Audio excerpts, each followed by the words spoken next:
താമരത്തണ്ടിൽ നിന്ന് നൂൽ നിർമ്മാണം. ഛത്തീസ്ഗഡ് റായ്പൂരിലെ സ്ത്രീകൾക്ക് ഇത് അതിജീവനത്തിന്റെ പുതിയ മാർഗമാണ്. താമരപ്പൂവും താമരവിത്തും താമരത്തണ്ടുമൊക്കെ ഔഷധത്തിന് നമ്മൾ ഉപയോഗിക്കാറുണ്ട്.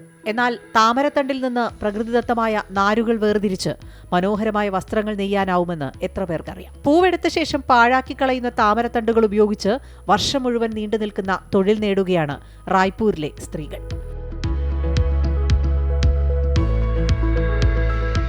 താമരത്തണ്ടൊടിച്ച് അതിനുള്ളിലെ സൂക്ഷ്മമായ നാരുകൾ കൈകൊണ്ട് വലിച്ചെടുത്ത് പട്ടുനൂലിന് പകരമായ നൂൽ നിർമ്മിക്കുകയാണിവർ. വീട്ടമ്മമാരായിരുന്ന ഇവരിൽ പലരും പരിസ്ഥിതി സൗഹൃദവും സുസ്ഥിരവുമായ ഈ നൂൽ നിർമ്മാണത്തിലൂടെ സാമ്പത്തിക സ്വയം പര്യാപ്തത ഉറപ്പാക്കുന്നു.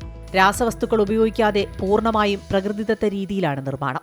തണ്ടുകളിൽ നിന്ന് വേർതിരിച്ചെടുത്ത നാരുകൾ ഈർപ്പമുള്ളപ്പോൾ തന്നെ പരസ്പരം പിരിച്ചെടുക്കുന്നു.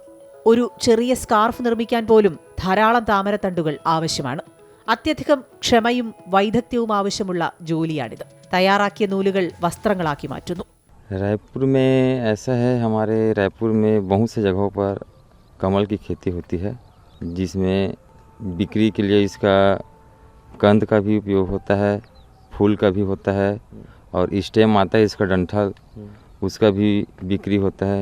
स्टेम में उसका रेशा निकाल के कपड़े बनाने के लिए इसका उपयोग किया जाता है. കൈത്തറി ഉപയോഗിച്ചാണ് ലോട്ടസ് സിൽക്ക് പ്രധാനമായും നെയ്യുന്നത്.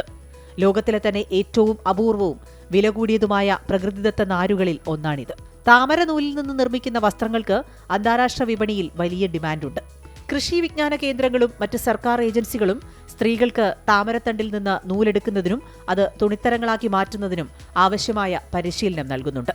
റായ്പൂരിലെ ഈ സംരംഭം വെറുമൊരു തൊഴിൽ മാത്രമല്ല, മറിച്ച് സ്ത്രീകളുടെ ശാക്തീകരണത്തിന്റെയും പരിസ്ഥിതി സംരക്ഷണത്തിന്റെയും പുതിയൊരു മാതൃക കൂടിയാണ്. വരും വർഷങ്ങളിൽ റായ്പൂരിനെ ഇന്ത്യയിലെ പ്രധാന ലോട്ടസ് സിൽക്ക് കേന്ദ്രമാക്കി മാറ്റാനാണ് സർക്കാർ ലക്ഷ്യമിടുന്നത്. News desk, Amrita TV.